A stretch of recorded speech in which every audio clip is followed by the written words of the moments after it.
আসসালামু আলাইকুম রহমতুল্লাহ। কেমন আছেন সবাই?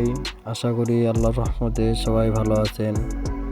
আপনাদের মাঝে আরেকটি বিল্ডিং হ্যান্ডওভারের ভিডিও নিয়ে চলে এলাম। বিল্ডিংটি কেমন হয়েছে সবাই জানাবেন কমেন্টের মাধ্যমে।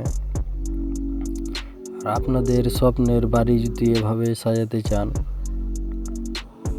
কিংবা আরও অনেক ডিজাইন আছে, যে কোনো ডিজাইন আমরা করে থাকি। আপনারা যদি আপনাদের বাড়িগুলো এভাবে সাজাতে চান তাহলে স্ক্রিনে দেওয়া নাম্বারে যোগাযোগ করতে পারেন। আমরা এগুলো কাম সারা বাংলাদেশে করে থাকি, যে কোনো জায়গায় আপনারা চাইলেও করাতে পারেন। এগুলো কাম আমরা সিমেন্ট বালু দ্বারা করে থাকি, নিজ হাতে খোদাই করে। আসসালামু আলাইকুম রহমতুল্লাহি ওয়া বারাকাতুহু। সবাই ভালো থাকবেন। আল্লাহ হাফেজ।